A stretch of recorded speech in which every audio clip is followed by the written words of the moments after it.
Hello friends, welcome to on my channel. मेरा नाम है ध्रुव और आप देख रहे हैं the learners community and technology. आज की वीडियो में हम बात करने जा रहे हैं सिक्स्थ सेमेस्टर के पॉलिटिकल साइंस सब्जेक्ट के बारे में, जिसमें हम यूनिट 1 के ए पार्ट को आज की वीडियो में हम देखेंगे। ठीक है, तो चलिए वीडियो को शुरू करते हैं। और अगर अभी तक आपने हमारा चैनल सब्सक्राइब नहीं किया तो प्लीज़ चैनल को सब्सक्राइब करें और वीडियो पूरा देखें। बहुत इंपॉर्टेंट वीडियो है अगर आप सिक्स सेमेस्टर के ऑफलाइन एग्जाम्स देने जा रहे हैं तो।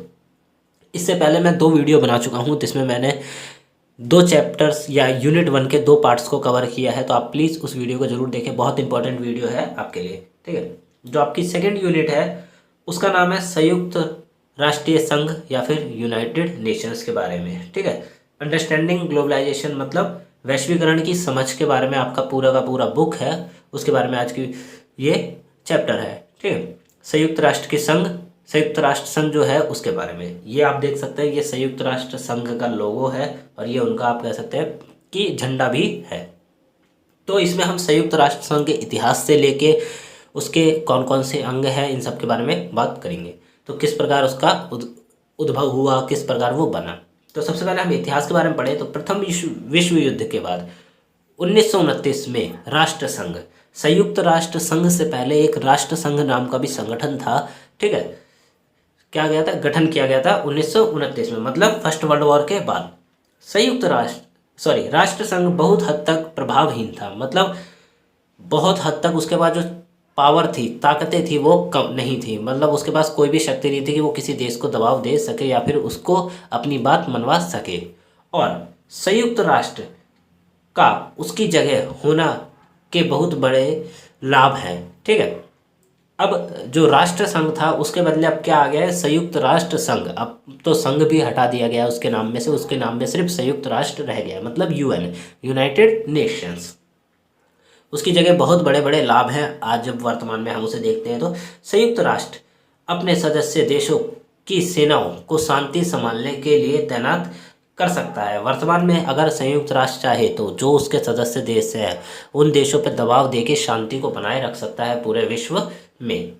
पर जो राष्ट्र संघ था उसका इतनी पावर उसके हाथ में नहीं थी। संयुक्त राष्ट्र के बारे में विचार पहली बार द्वितीय विश्व युद्ध, सेकेंड वर्ल्ड वॉर के दौरान उभर कर सामने आया था, जब राष्ट्रीय संघ अपने कर्तव्यों में असफल हो गया था। ठीक है, तो एक बेसिक सी स्टोरी ये है कि फर्स्ट वर्ल्ड वॉर जब हुआ तो उसके बाद विश्व के कई देशों ने मिलकर एक गुट बनाया या समूह बनाया जिसको राष्ट्र संघ का नाम दिया गया, जिसका क्या काम था कि वो विश्व में शांति बनाए रखे और जो युद्ध होते हैं उनको टाल सके। बट सेकेंड वर्ल्ड वॉर भी हो गया उसके सामने और वो सेकेंड वर्ल्ड वॉर को भी नहीं रोक पाया। बट जब सेकेंड वर्ल्ड वॉर हो गया तो उसी समय लोगों के या देशों के दिमाग में एक उभर के आइडिया आया कि हम एक न्यू संगठन बनाते हैं जिसका काम होगा पूरे विश्व में शांति कायम करना, और इसके लिए हम लोग भी अपना अपना योगदान उसको देंगे। तो उन्होंने क्या करा, संयुक्त राष्ट्र संघ यूएनओ का निर्माण किया। ठीक है, यूएनओ का निर्माण किया संयुक्त राष्ट्र संघ। बट अब उसके नाम में ओ को भी हटा दिया गया, सिर्फ यूएन रह गया, यूनाइटेड नेशन। पहले क्या था, यूनाइटेड नेशन ऑर्गेनाइजेशन, मतलब संयुक्त राष्ट्र संघ। अब रह गया है सिर्फ संयुक्त राष्ट्र। सबसे पहले प्रथम विश्व युद्ध के बाद विश्व के सभी जो देश होते हैं, देशों के लिए वह एक ऐसा संगठन बनाए जो युद्ध को रोके तथा रोकने के लिए कार्य करे। जिसके बाद उन्होंने राष्ट्रीय संघ का क्या क्या गठन किया सन 1929 में, परंतु संयुक्त राष्ट्र अपने कार्यों में असफल रहा और द्वितीय विश्व युद्ध होने से नहीं रोक पाया। जिसके बाद विश्व के सभी देशों ने निर्णय लिया कि वह क्या करेंगे, संयुक्त राष्ट्र संघ का निर्माण करेंगे जिसका कार्य युद्ध को रोकना तथा जितना हो सके युद्ध को क्या हो, टालना हो। जिसका कार्य क्या था, युद्ध को रोकने के साथ साथ अगर युद्ध नहीं हो पा रहा है तो उसको टाल सके। 24 अप्रैल 1945 को जब सेकेंड वर्ल्ड वॉर समाप्ति हुआ था, अमेरिका ने जापान पे बम गिरा के सेकेंड वर्ल्ड वॉर का समाप्त किया, तो द्वितीय विश्व युद्ध की समाप्ति होने के बाद अमेरिका ने सैन फ्रांसिस्को में अंतर्राष्ट्रीय संस्थाओं की संयुक्त राष्ट्र संघ सम्मेलन हुआ और यहाँ पे तकरीबन 40 उपस्थित देशों ने क्या किया, संयुक्त राष्ट्र संघ की जो संधि थी उस पर हस्ताक्षर किए 24 अप्रैल 1945 को, सेकेंड वर्ल्ड वॉर के खत्म होते ही। और कहाँ पे हुआ था, अमेरिका ने सैन फ्रांसिस्को में एक बैठक बैठाई। ठीक है, जिसमें 40 देशों ने हस्ताक्षर किए, किस पे, संयुक्त राष्ट्र संघ की संधि पर। पोलैंड इस सम्मेलन में उपस्थित नहीं हुआ था उसके हस्ताक्षर के लिए एक विशेष स्थान रखा गया। बाद में पोलैंड ने भी हस्ताक्षर कर दिए। सुरक्षा परिषद में 5 स्थायी सदस्य हैं के हस्ताक्षर के बाद संयुक्त राष्ट्र संघ का अस्तित्व आया। ठीक है, जो 5 स्थायी सदस्य हैं, ठीक है, उन्होंने सिग्नेचर किए और कहा कि अब हम इस संधि पे कैसे एक प्रकार से मत देते हैं कि अब संयुक्त राष्ट्र संघ का निर्माण हो चुका है। संयुक्त राष्ट्र का नाम संयुक्त राज्य अमेरिका के राष्ट्रपति फ्रैंकलिन डी रूजवेल्ट के द्वारा दिया गया था। ठीक है, फ्रैंकलिन डी रूजवेल्ट ने संयुक्त राष्ट्र संघ के नाम को आप कह सकते हैं बताया। आप ये इमेज देख सकते हैं, ये एक प्रकार से संयुक्त राष्ट्र संघ की बैठक हो रही है। ठीक है, जिसमें आप देख सकते हैं कितने सारे यहाँ पे सदस्य बैठे हुए हैं। तो इसी से आप अंदाजा लगा सकते हैं कि वर्तमान में 193 देश क्या है इसके सदस्य हैं। 193 देश इसके सदस्य हैं। राष्ट्रीय के स्वतंत्रता होने के बाद ही पूर्व सोवियत संघ के विघटन के बाद इसकी सदस्य संख्या में लगातार वृद्धि होती रही। संयुक्त राष्ट्र संघ जो है उसमें 193 देश है और सोवियत संघ का जब विघटन हुआ सन 1991 में, तो उसके बाद इसकी जो बढ़ोतरी हुई है, देशों की बढ़ोतरी, वो बड़ी तेजी में हुई है। संयुक्त राष्ट्र संघ को चलाने के लिए सदस्य देश योगदान करते हैं। ठीक है, पूरा विश्व के जितने भी देश उसके सदस्य हैं वो सब उससे जुड़े हुए हैं, उसे धन प्रोवाइड करते हैं, उसको जो भी योगदान है वो देते हैं। किसी देश की संख्या के आधार पर योगदान तय किया जाता है। ठीक है, उस देश की आर्थिक व्यवस्था को देखकर और उसकी संख्या को देख के एक प्रकार से आप कह सकते हैं कि उसका जो योगदान है वो कितना होगा वो बताते हैं। संयुक्त राष्ट्र संघ में अमेरिका का योगदान सबसे अधिक है। ठीक है, तो यूनाइटेड नेशन ऑर्गेनाइजेशन में सबसे ज़्यादा योगदान अमेरिका का है। संयुक्त राष्ट्र संघ के बारे में कुछ इंपॉर्टेंट पॉइंट्स आप देख सकते हैं। पहला पॉइंट आता है कि संयुक्त राष्ट्र संघ का मुख्यालय कहाँ है? न्यूयॉर्क में मुख्यालय है यूनाइटेड नेशंस का। फिर आता है अंतर्राष्ट्रीय न्यायालय कहाँ पे है? हैग, नीदरलैंड्स में अंतर्राष्ट्रीय न्यायालय की है। अंतर्राष्ट्रीय बाल संकट कोष का मुख्यालय न्यूयॉर्क में उपस्थित है। उसके बाद संयुक्त राष्ट्र दिवस मनाया जाता है 24 अक्टूबर को संयुक्त राष्ट्र दिवस को मनाया जाता है। संयुक्त राष्ट्र संघ की स्थापना का मुख्य उद्देश्य यहाँ पे शांति व रक्षा को बनाए रखना है। संयुक्त राष्ट्र संघ की कार्यपालिका को ही सुरक्षा परिषद कहते हैं। ठीक है, कार्यपालिका को ही हम सुरक्षा परिषद कहते हैं संयुक्त राष्ट्र संघ के शब्दों में। फिर आता है संयुक्त राष्ट्र संघ के प्रमुख अंग। पहला आता है महासभा, संयुक्त राष्ट्र महासभा, जनरल असेंबली भी कहते हैं जिसे। संयुक्त राष्ट्र सुरक्षा परिषद, सिक्योरिटी काउंसिल, बहुत ही ज़्यादा इंपॉर्टेंट है। थर्ड आता है आर्थिक एवं सामाजिक परिषद, इकोनॉमिक एंड सोशल काउंसिल।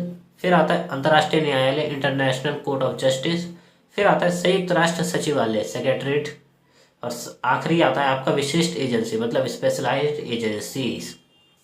अब जितने भी अंग हैं हम उनके बारे में डिटेल में पढ़ेंगे और ये जो पॉइंट्स हैं ये बहुत ही ज़्यादा इंपॉर्टेंट है, तो प्लीज़ आप इन पॉइंट को कहीं नोट डाउन कर लीजिए। अदरवाइज आप स्क्रीनशॉट भी ले सकते हैं और इनके नोट्स आपको हमारे डिस्क्रिप्शन बॉक्स में दी गई वेबसाइट पे प्रोवाइड कर दिए जाएंगे, तो प्लीज़ आप इनको बहुत अच्छे से पढ़िए।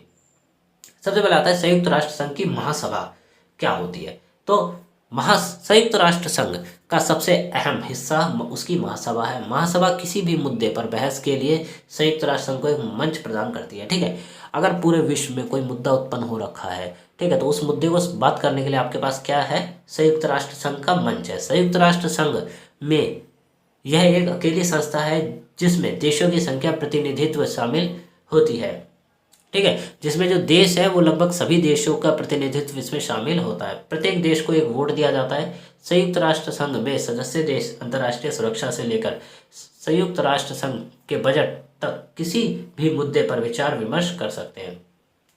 महासभा में कोई भी जो सदस्य है वो किसी भी मुद्दे पर बात कर सकते हैं, चाहे वो किसी इंटरनेशनल लेवल का कोई भी मुद्दा हो, चाहे वो कोई बजट से रिलेटेड हो, चाहे वो किसी प्रॉब्लम से रिलेटेड हो, वॉर से रिलेटेड हो। ठीक है, सबके मुद्दों के बारे में बात की जाती है। महासभा विचार विमर्श के बाद अपनी सिफारिशें जारी करती है। अब जब विचार विमर्श हो जाते हैं तो महासभा अपनी एक लिस्ट जारी करती है जिसमें लिखा होता है कि आपको क्या कार्य करना है, लेकिन वह किसी देश को सिफारिश मानने के लिए बाध्य नहीं कर सकती।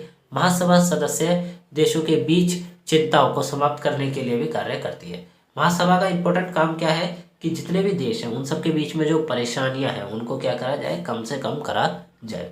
महासभा के अध्ययन को प्रत्येक वर्ष महासभा द्वारा 1 वर्ष के लिए कार्यालय के लिए चुना जाता है। ठीक है, तो महासभा का तो अध्यक्ष है उसको हर एक साल में न्यू अध्यक्ष चुना जाता है, ठीक है। 1 साल का उसका कार्यकाल होता है, मतलब उसको चुना गया, 1 जनवरी से उसका कार्यकाल स्टार्ट हुआ और दिसंबर 31 को उसका कार्यकाल समाप्त हो गया।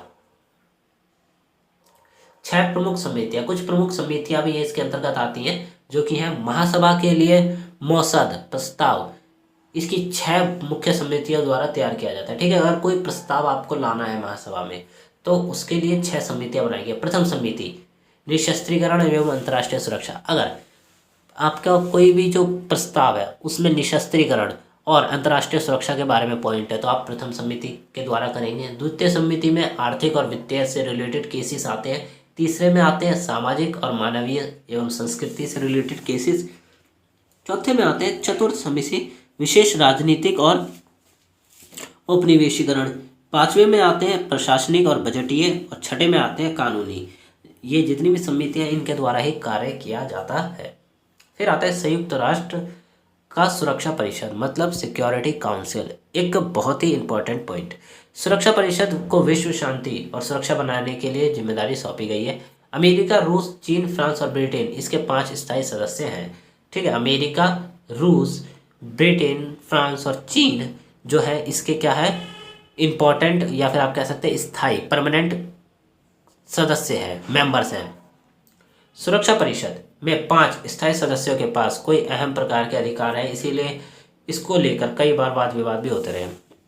तो सिक्योरिटी काउंसिल में जो परमानेंट मेंबर्स हैं उनके पास काफ़ी ज़्यादा आप कह सकते हैं एक्स्ट्रा पावर्स हैं, जिनके थ्रू वो किसी भी चीज़ को करवा सकते हैं या किसी भी चीज़ को मनवा सकते हैं, और बाकी सदस्यों के पास ये पावर्स नहीं है। 1945 में संयुक्त राष्ट्र संघ की स्थापना के वक्त इसके सदस्यों की संख्या, ठीक है, जब हुआ था उस समय जब सिग्नेचर किए गए तब 40 थे। उसके बाद जब आप कह सकते हैं स्थापना के बाद 50 तक संख्या गई और फिर 193, 65 सालों में 193 हो गई थी।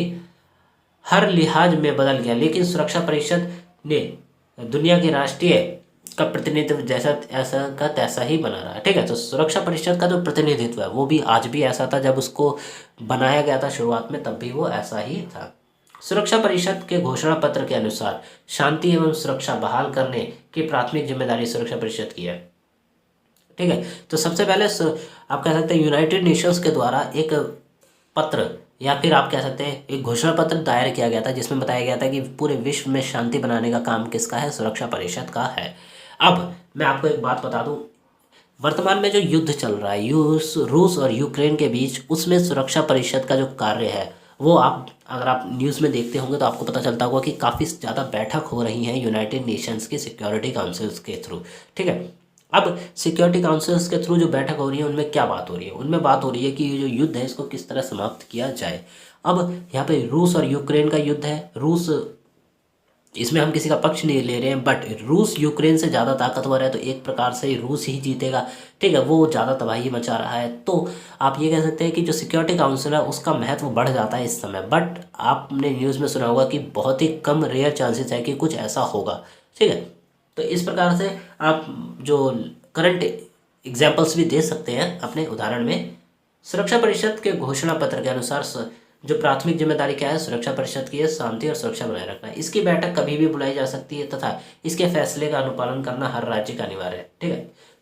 अगर कोई इमरजेंसी होती है तो इसकी बैठक को बुलाया जाता है, तो प्रत्येक देश के आप कह सकते हैं जो भी उसका मेंबर है वो जाएगा वहाँ पे मीटिंग में। इसमें 15 देश शामिल होते हैं, जिसमें 5 स्थायी तथा 10 अस्थायी देश होते हैं। अस्थायी देश 2 वर्ष के कार्यकाल पर चुने जाते हैं।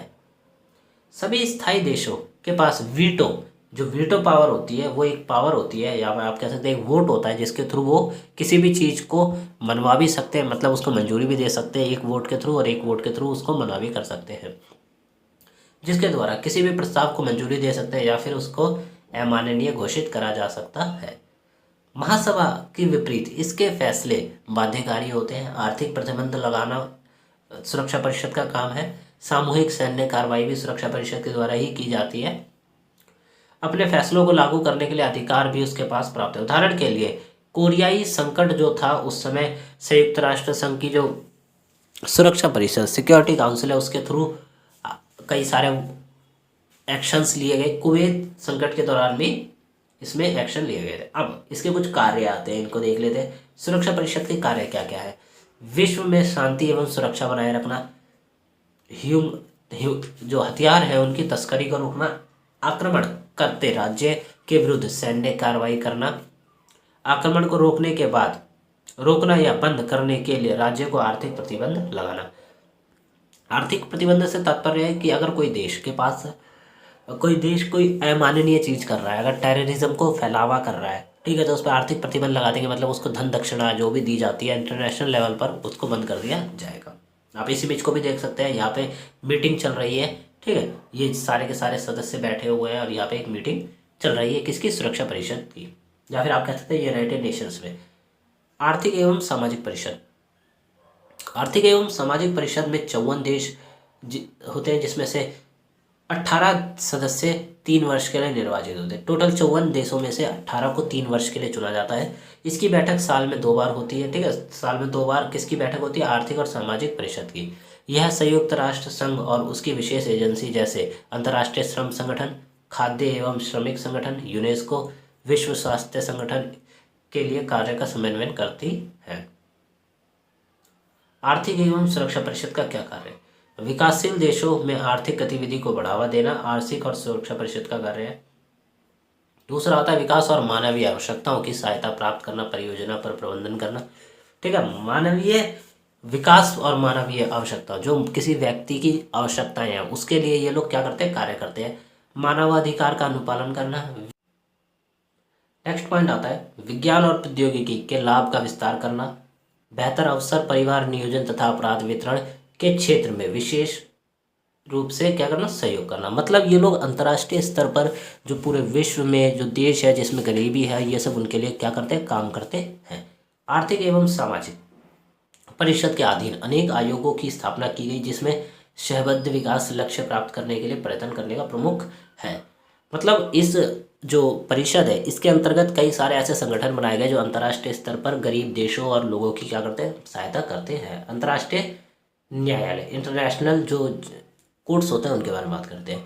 तो अंतर्राष्ट्रीय न्यायालय का मुख्य जो आप कह सकते हैं मुख्यालय शहर द हैग में, नीदरलैंड के शहर हैग में स्थित है। अंतर्राष्ट्रीय राजनीति में वैधानिक विवादों के समाधान के लिए अंतर्राष्ट्रीय न्यायालय की स्थापना की गई थी। मतलब इंटरनेशनल लेवल पर जो भी मुद्दे खड़े होते हैं उनकी निपटारे के लिए किसका, अंतर्राष्ट्रीय न्यायालय की स्थापना की गई थी। अंतर्राष्ट्रीय राजनीति और वैधानिक विवादों के लिए अंतर्राष्ट्रीय न्यायालय का निर्माण परामर्श माना जाता है। इसके द्वारा दिए गए निर्णय को आधिकारिक रूप से लागू करने की जिम्मेदारी सुरक्षा परिषद के पास होती है। मतलब अंतर्राष्ट्रीय न्यायालय या फिर इंटरनेशनल कोर्ट्स ने कोई रूल पारित किया है, ठीक है, या फिर उन्होंने कुछ बताया, तो उसको उस चीज़ को पूरा करने का काम किसका है, सुरक्षा परिषद का, चाहे उसको कुछ भी करना पड़े। अंतर्राष्ट्रीय न्यायालय के द्वारा राज्यों के बीच उत्पन्न वाद विवादों को भी सुलझाया जाता है। इंटरनेशनल लेवल पर जो भी सीमा विवाद है या फिर दो देशों के बीच या फिर जल विवाद है उनको इंटरनेशनल कोर्ट्स में भी सुलझाया जा सकता है। संयुक्त राष्ट्र संघ के विभिन्न एजेंसी अंतर्राष्ट्रीय विवादों के लिए स्पैटमिक्स लेते हैं। फिर आता है किसी न्यायालय में 22 सदस्य होते हैं, ठीक है, अंतर्राष्ट्रीय न्यायालय में 22 सदस्य होते हैं जो महासभा एवं सुरक्षा परिषद द्वारा निर्वाचित किए जाते हैं। महासभा और सुरक्षा परिषद के द्वारा 22 ऐसे लोग चुने जाएंगे जो कि इंटरनेशनल कोर्ट्स में बैठेंगे और कार्य करेंगे। न्यायाधीश के रूप में अंतर्राष्ट्रीय विधि के क्षेत्र में मान्यता प्राप्त व्यक्ति को चुना जाता है, ठीक है, जो कि न्यायाधीश होता है, जो मेन जज होता है उसको चुना जाता है अंतर्राष्ट्रीय विधि के क्षेत्र में जिसको मान्यता प्राप्त होती है, जिसका कार्य जो 9 वर्ष के लिए चुना जाता है तथा दूसरे बार चुने जाने पर कोई प्रतिबंध भी नहीं है। वर्ष 2002 में महासभा के अनुशंसा पर अंतर्राष्ट्रीय आपराधिक न्यायालय की स्थापना की गई, जिसमें 11 पुरुष और 17 महिलाएं हैं। फिर आता है संयुक्त राष्ट्र संघ का सचिवालय। संयुक्त राष्ट्र सचिवालय संयुक्त राष्ट्र संघ की एक संस्था है जिसका कार्य संयुक्त राष्ट्र संघ के कार्यों का प्रशासनिक प्रबंधन करना है, ठीक है। तो संयुक्त राष्ट्र सचिवालय बनाया गया एक संस्था जिसका काम क्या है, संयुक्त राष्ट्र संघ के द्वारा जो भी काम किया जा रहा है उसे एक प्रशासनिक रूप से करना, उसका प्रशासनिक प्रबंधन करना। संयुक्त राष्ट्र संघ का महासचिव संयुक्त राष्ट्र संघ का प्रशासनिक प्रधान होता है। जो संयुक्त राष्ट्र का सचिवालय है, ठीक है, उसका प्रशासनिक जो महासचिव होगा वह संयुक्त राष्ट्र संघ का क्या होगा, महासचिव होगा। महासचिव की नियुक्ति विभाग सभा, ठीक है, आप कह सकते हैं सुरक्षा परिषद और महासभा के द्वारा की जाती है, और मतदान करने वाले 2/3 सदस्यों द्वारा की जाती है। ठीक है, मतदान होता है कि किस व्यक्ति को चुना जाए, और 2/3 जो वोट्स होते हैं, 2/3 उसके बेसिस पे चुना जाता है। चार्टर में महासचिव के कार्यालय के लिए कोई प्रावधान नहीं गया। चार्टर एक प्रकार से आप कह सकते हैं संयुक्त राष्ट्र संघ का संविधान है, जिसमें सारी चीज़ें लिखी गई हैं। उसमें महासचिव के लिए कोई काम नहीं लिखा गया या फिर कोई प्रावधान नहीं है, परंतु महासभा द्वारा पारित प्रस्ताव के आधार पर महासचिव की नियुक्ति 5 वर्ष के लिए होती है। वह द्वारा नियुक्त किया जाता है। ठीक है, वह किसके द्वारा नियुक्त? महासभा के द्वारा ही नियुक्त किया जाता है। दक्षिण कोरिया के बान की मून दिसंबर 2006 से अब तक संयुक्त राष्ट्र संघ के क्या रहे हैं? महासचिव रहे हैं। बट एंटोनियो गुटेरेस वर्तमान में चेंज हो चुके हैं। ठीक है, वर्तमान में एंटोनियो गुटेरेस को लिया गया है, महासचिव है। इसमें किसी व्यक्ति के प्रमुख 2 कार्यालयों को महासचिव नहीं रखा जा सकता। ठीक है, तो इंपॉर्टेंट पॉइंट ये है कि एक व्यक्ति दो प्रकार की जो परिषद है उनका सदस्य नहीं रह सकता महासचिव, क्योंकि सुरक्षा परिषद के किसी भी स्थायी देश को व्यक्ति को महासचिव बनने की क्या है? इजाज़त नहीं है। सुरक्षा परिषद का कोई भी देश महासचिव नहीं बन सकता। यहाँ तक कि सचिवालय कर्मचारी अलग अलग सदस्यों के बारे में ही चुनते हैं। हर किसी को मौका मिले इसीलिए ये काम करते हैं। आप ये फोटो देख सकते हैं, इसमें जो जितने भी देश सदस्य हैं उन सबके झंडे आपको देखने को मिल जाएंगे। फिर आता है विशिष्ट एजेंसी। संयुक्त राष्ट्र चार्टर का प्रावधान था, तो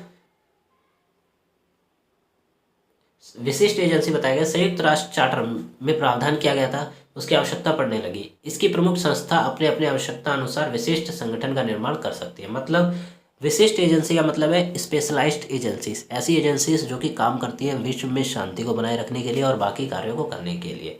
ऐसे संगठनों को विशिष्ट एजेंसी कहा जाता है, जिनके प्रमुख जो कार्य होते हैं वो अंतर्राष्ट्रीय स्तर पर शांति बनाए रखना और जो देश है उनकी मदद करना होता है। कुछ एजेंसी कौन कौन सी?